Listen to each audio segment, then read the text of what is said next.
If you're talking about it, we're talking about it. The talk of the town on 100.7 FM, WUTQ. 8:12 on the talk of the town. Time for our next guest.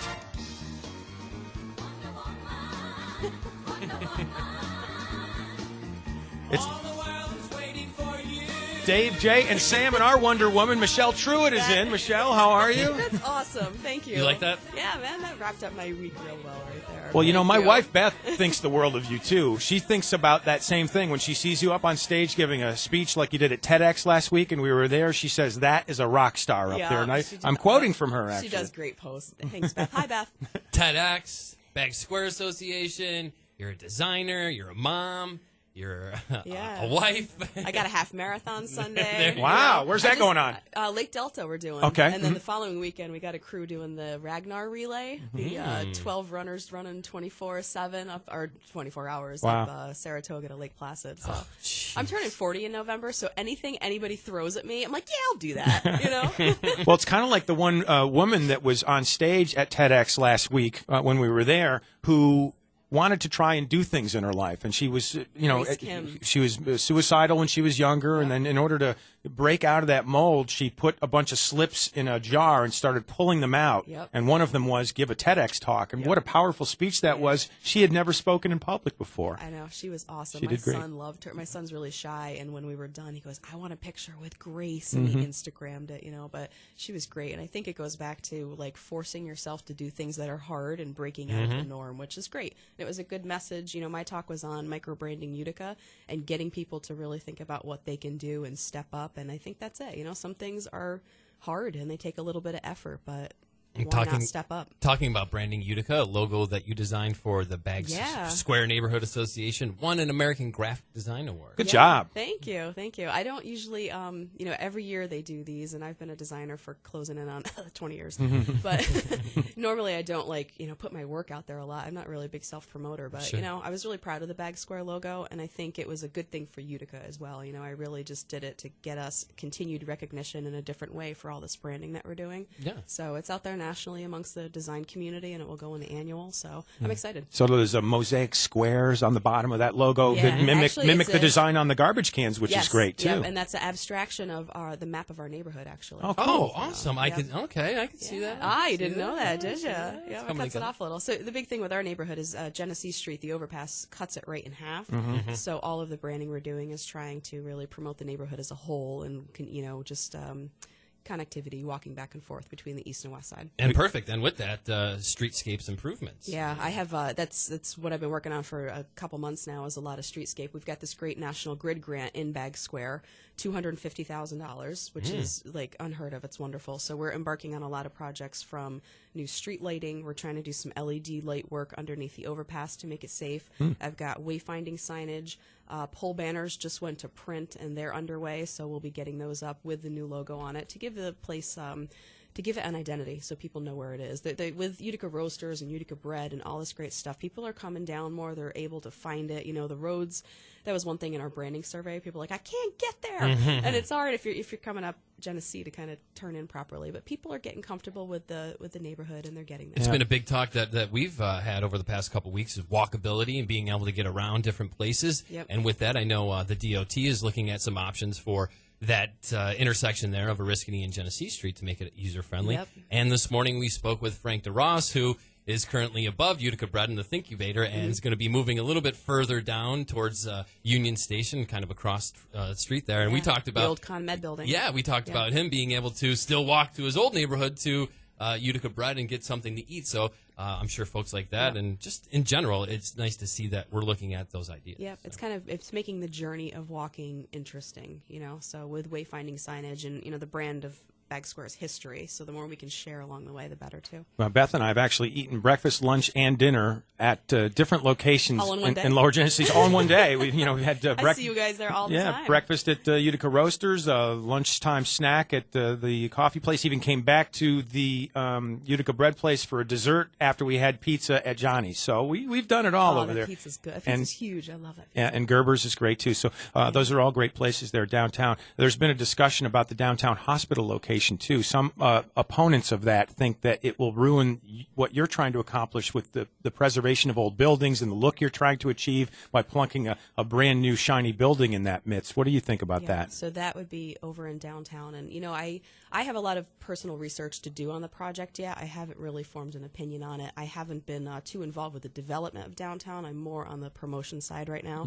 But my husband and I talk a lot about it, and he's doing a lot of research on it. So I did talk with the mayor in terms of, if, the site's not selected yet, from what I understand. And the hospital has a firm who's looking at the best solution for them. So if it does end up being downtown, then we'll talk about it. We'll get the pros and cons. And I told, when I sat with the mayor and the chief of staff, I said the best thing that we can do with all of this branding and everything that is happening with the development is communicate, tell the story, get the right facts out there.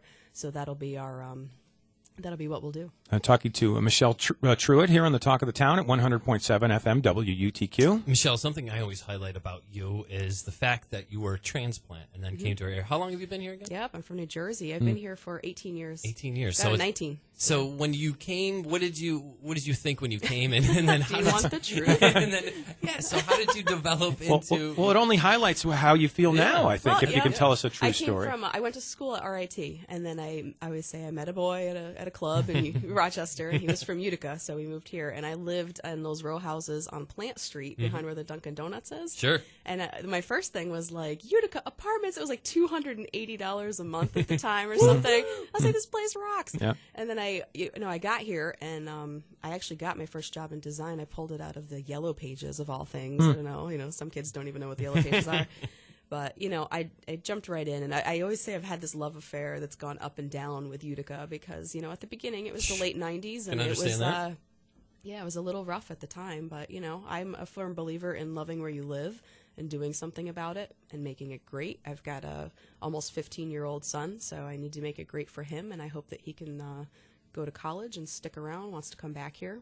So great. I take it seriously. Yeah. Thanks to everyone for listening in this morning. Some people may be stuck in a major backup. Dave Silvers, our colleague here at Roser, said there's a big backup on the arterial in Utica heading north on Oswego Street with the road work ahead sign. So maybe some folks are stuck in that this morning. I think they're doing road work. I was stuck in that on the way up. Yeah. It's not too bad, though. Yeah. A couple lights, and then you're through. I think the Court Street area, they're doing some work, some repaving there, and that's going to go on, unfortunately, I believe, through most of the afternoon until 5 o'clock. But talking about, what you've seen in the history of Utica, it's interesting. I was just kind of looking through a few things yesterday, and, it's neat to see that we still use the Bagg or Bagg Square when we identify that area, because really that was how it was presented and put together when Utica, the village of Utica, was kind of put together. And we have a lot of history here. General George Washington, Ulysses S. Grant, all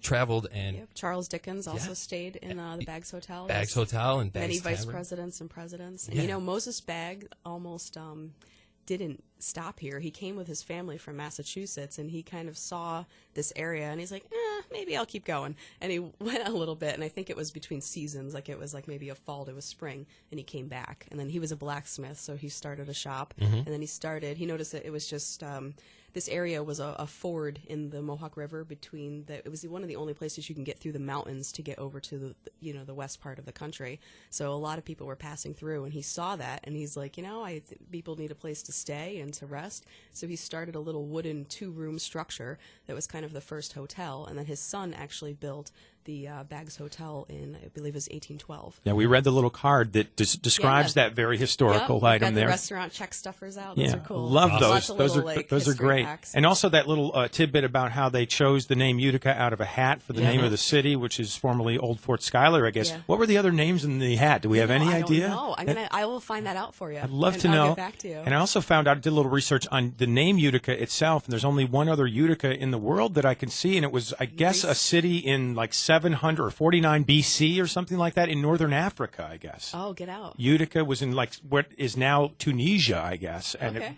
apparently burned to the ground. I don't think there's any other Utica anywhere that I read of. Do you know of one or not?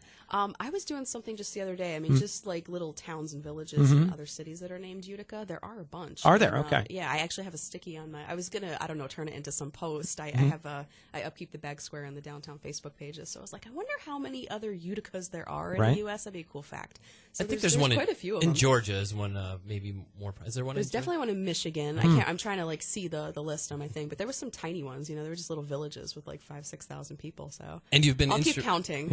I'll let you know. And you've been instrumental in developing the Downtown Utica Facebook page. Yeah, and with the that, best. we brought up a neat thing that you've been doing, the Top 5 Tuesday. Yeah. So 5 tips that you give out about something around our area. Yeah, we take different businesses. It gives them a really good chance to get their message in front of thousands of people. And we've been doing, I just did the 25th one. I've got them booked all the way through November.